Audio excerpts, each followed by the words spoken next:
Sedih banget, gak punya teman, gak ada yang bisa diajak main.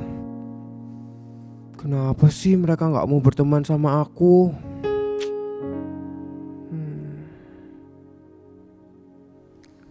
Abel, jangan khawatir, karena kamu nggak sendiri.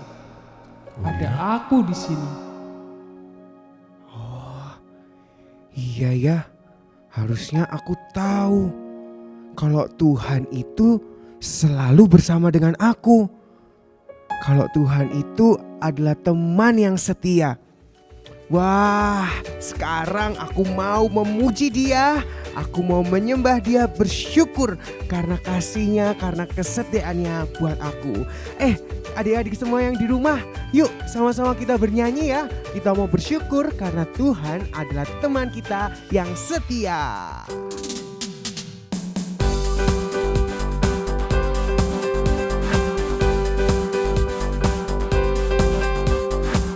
Di terangnya mentari, di gelapnya malam hari, ku tak akan sendiri. Yesus selalu menemani saat senang dan sedih, tertawa dan menangis. Ku tak akan sendiri, Yesus selalu menemani. Yesus setia, besar-besar kasihnya, takkan berubah sampai selamanya. Yesus setia, besar-besar kasihnya, kukan bersorak, hey, Dia teman setia.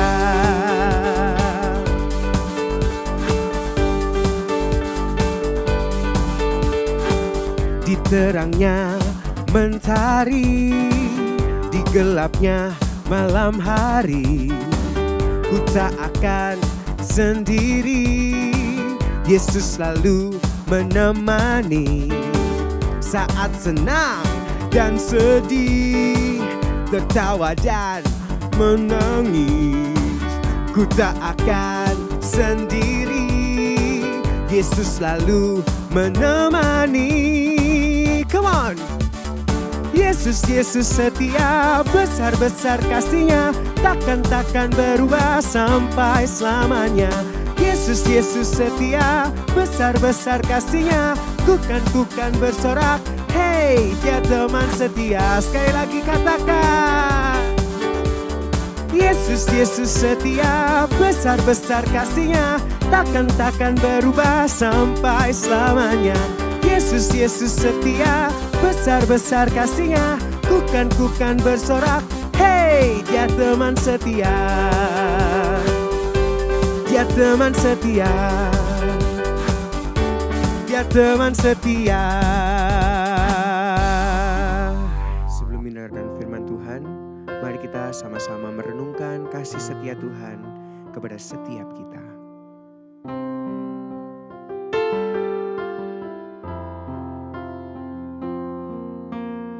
Yesus sobat yang sejati, nanggung segala dosaku. Tiap hal ku boleh bawa dalam doa padanya. Bila hatiku gelisah, percumalah berlelah, bersandarlah pada Yesus, berdoalah padanya.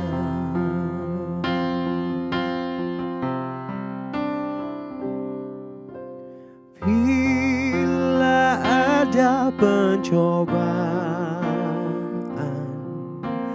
dan bimbang di hatiku, ku tak akan jangan putus asa, pada Tuhan berseru. Tiada yang seperti Yesus yang mau tanggung susahku. Yesus kan menguatkanku. Ku berdoa padanya.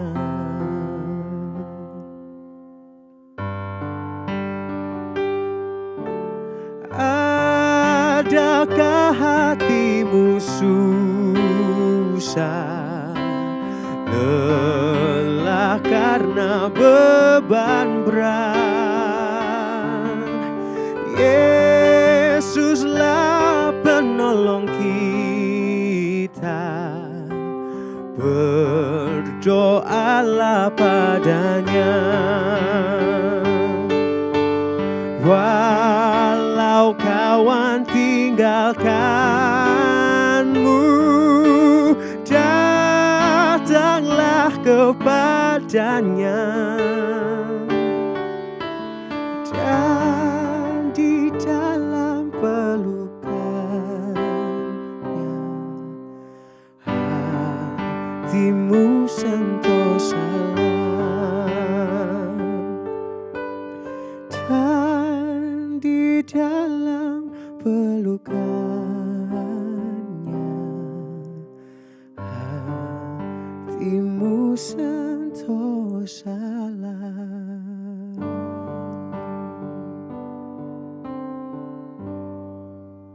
Kami bersyukur Tuhan karena Engkau adalah Allah yang setia. Engkau ada dalam setiap musim dalam hidup kami. Engkau ada saat kami susah, Engkau ada saat kami senang, Engkau ada saat kami menangis, Engkau ada saat kami tertawa. Tuhan, ajari kami untuk sadar akan keberadaan-Mu dalam hidup kami. Ajari untuk kami selalu melihat akan penyertaan-Mu dalam hidup kami. Engkau adalah Allah yang terbaik buat kami. Sebentar kami akan mendengarkan firman-Mu.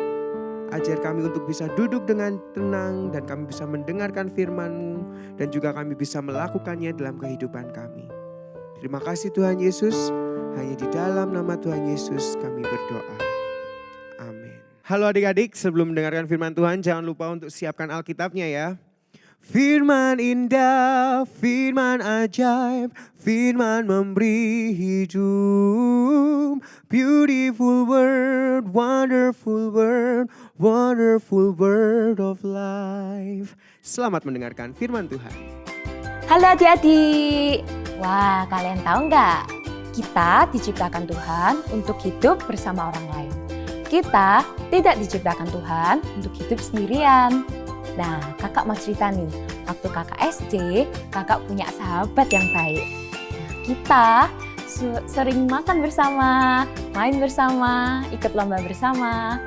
Tapi, waktu kakak lulus SD, kakak harus berpisah sama dia. Nah, waktu SMP dan SMA, kakak punya sahabat baru lagi. Dia selalu menemani kakak saat kakak senang, saat kakak sedih. Wah, kita sering main bersama juga. Tapi sekali lagi, kakak harus berpisah sama dia waktu lulus SMA. Wah, sedih sekali harus berpisah itu. Nah, adik-adik juga punya sahabat nggak? Sahabat baik seperti kakak. Nah, adik-adik, hari ini kita akan mendengar kisah Alkitab tentang dua orang yang bersahabat sangat baik. Mereka ini saling mengasihi dan setia satu dengan yang lain. Ayo sebelum kita mendengar kisah Alkitabnya, kita akan baca Alkitab bersama ya. Ayo kakak tunggu kalian semua buka Alkitab di 1 Samuel 20 mulai dari ayat 5 sampai dengan ayat yang ke-9. Kakak tunggu ya. 1 Samuel itu di perjanjian lama. 1 Samuel 20 ayat 5 sampai 9. 1 Samuel 20 ayat 5 sampai 9. Lalu kata Daud kepada Yonatan, "Kau tahu, besok bulan baru, maka sebenarnya aku harus duduk makan bersama-sama dengan raja. Jika engkau membiarkan aku pergi, maka aku akan bersembunyi di padang sampai lusa petang.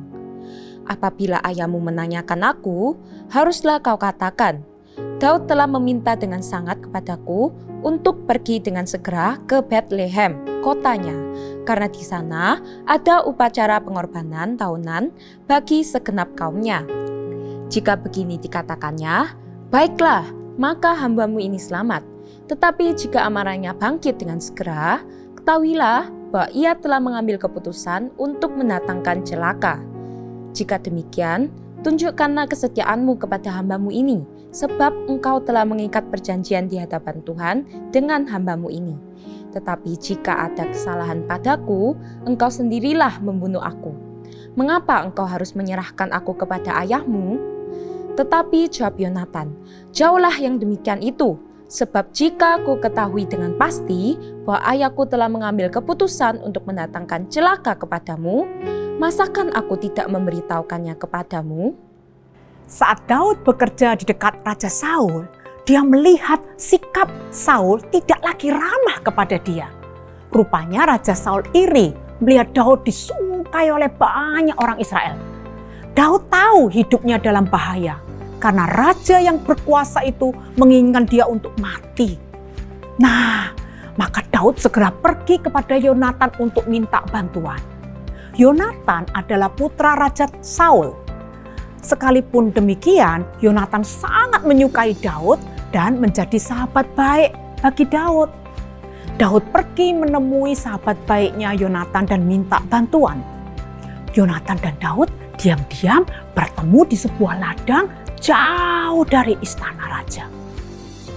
Daud bertanya kepada Yonatan, Apa kesalahanku sehingga ayahmu ingin membunuhku? Yonatan heran. Dia tidak percaya kalau ayahnya, Raja Saul, ingin membunuh Daud. Tidak mungkin. Aku akan mencari tahu kebenarannya. Maka karena Yonatan itu sangat mengasihi sahabat baiknya Daud, dia setuju untuk mencari tahu apakah ayahnya, Raja Saul, benar-benar ingin melukai Daud. Yonatan adalah sahabat yang sangat setia kepada Daud. Nah, kebetulan besok itu ada pesta bulan baru di istana. Jadi Daud menyusun rencana dengan Yonatan. Karena Raja Saul tentu sangat mengharapkan Daud hadir di pesta itu. Tapi Daud akan bersembunyi. Nah, kalau Raja melihat Daud tidak hadir dan menjadi marah, maka benarlah dugaan Daud bahwa Raja ingin membunuhnya. Yonatan sangat ingin menolong sahabatnya. Jadi Yonatan setuju untuk menyusun rencana bersama dengan Daud bahwa setelah pesta itu selesai, dia akan pergi ke ladang dan dia akan menembakkan anak-anak panah, lalu menyuruh seorang anak laki-laki pergi mengumpulkannya. Jika Yonatan berteriak kepadanya, anak panahnya ada di dekat sini, itu berarti tidak ada bahaya bagi Daud. Tapi jika Yonatan berseru, lihat, anak panah itu jatuh jauh ke sana, itu berarti Saul benar-benar ingin membunuh Daud. Jadi Daud harus lari menyelamatkan diri. Benar saja, akhirnya pada pesta bulan baru semua orang hadir di istana. Tapi Raja Saul melihat kursi Daud kosong. Maka Raja bertanya kepada Yonatan, di manakah Daud, Yonatan? Tapi suara Saul sangat kasar, dia marah. Di mana Daud? Yonatan memberi alasan bahwa Daud minta izin pulang merayakan bulan baru bersama keluarganya. Tapi ini membuat Saul semakin marah. Saul begitu marah dan dia mengatakan kepada Yonatan bahwa Daud harus mati. Sekarang tahulah Yonatan bahwa ayahnya benar-benar ingin membunuh Daud. Yonatan tahu bahwa raja pasti marah besar kalau tahu bahwa dia membantu Daud. Tapi Yonatan tetap menepati janjinya kepada Daud. Dia pergi ke ladang, membawa busur dan panahnya serta mengajak seorang anak laki-laki untuk mengumpulkan anak panah. Dia menembakkan anak panah dengan kuat sehingga jatuh jauh jauh sekali. Lalu dia memberitahu anak laki-laki itu, lihat, anak panah itu jatuh jauh ke sana. Daud yang sedang bersembunyi mengerti kode rahasia dari Yonatan ini. Maka ketika anak muda itu sudah mengumpulkan semua panah dan kembali ke istana, maka Daud muncul dari persembunyiannya. Dan Daud sujud menyembah kepada Yonatan yang sangat dia hormati sebagai putra raja. Lalu dengan sedih mereka mengucapkan selamat tinggal. Alkitab mengatakan mereka menangis saat mereka mengucapkan selamat tinggal itu. Saat mereka berpisah, mereka berjanji mereka akan tetap berteman apapun yang terjadi. Nah, hari ini Kak Pauline ingin menunjukkan satu peragaan seperti tadi yang diceritakan di awal oleh Kak Filia.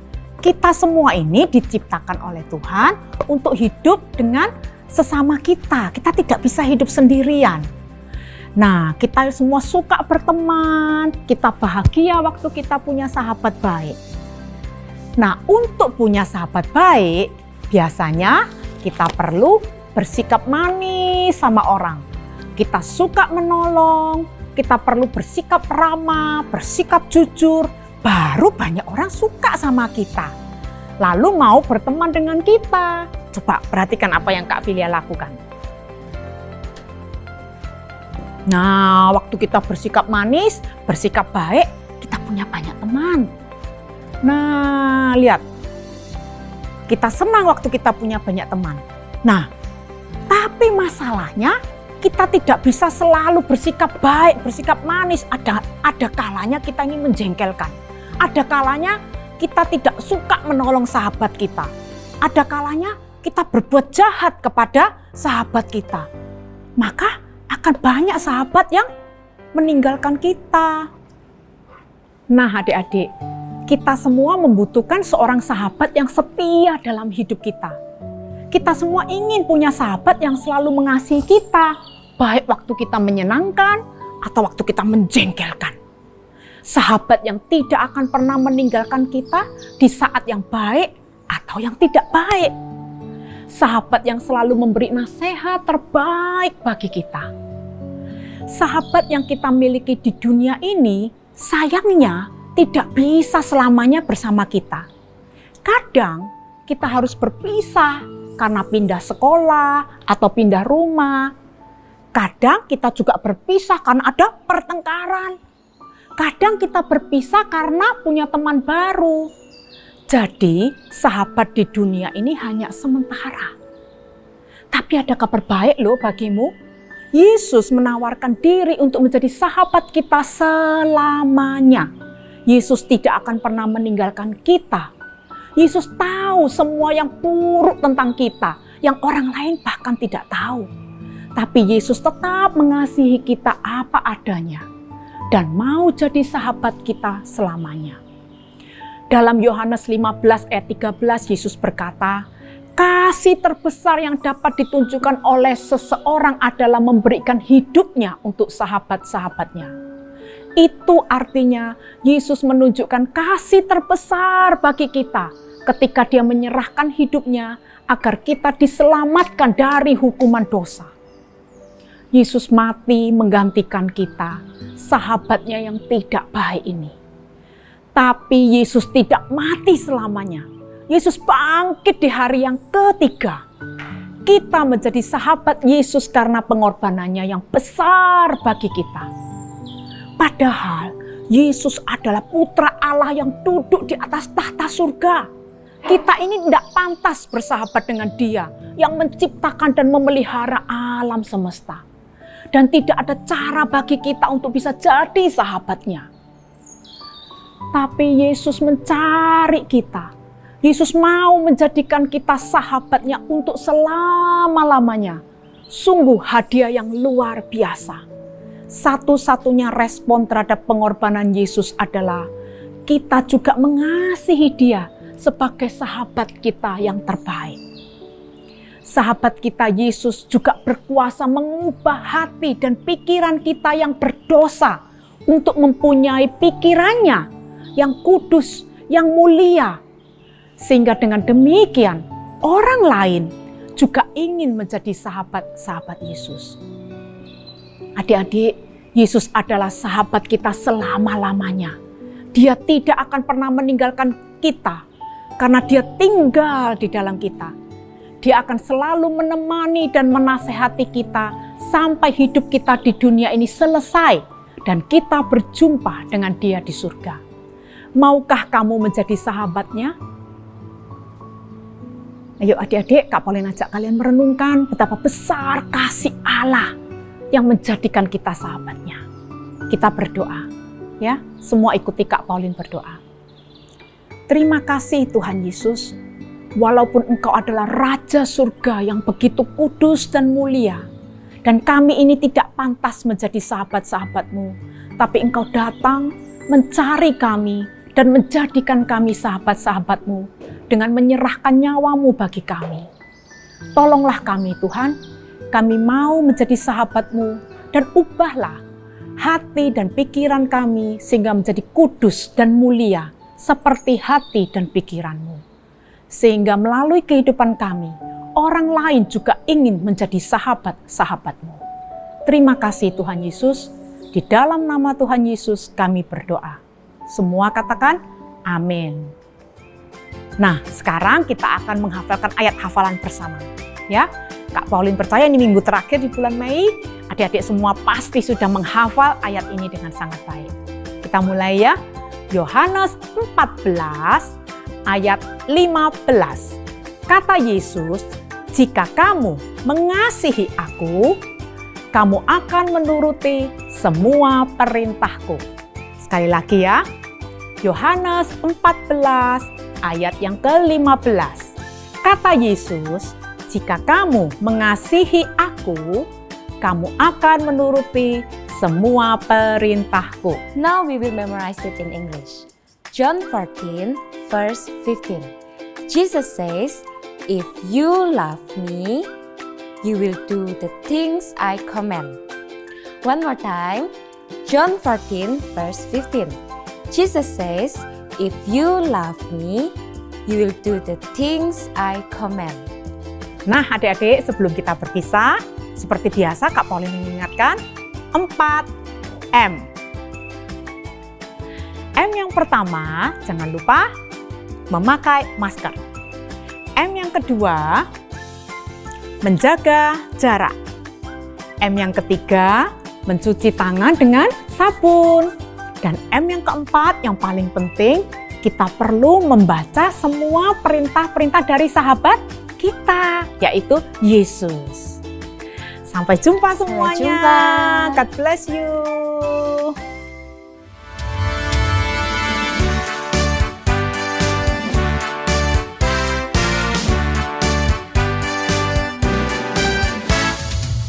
How many persons are there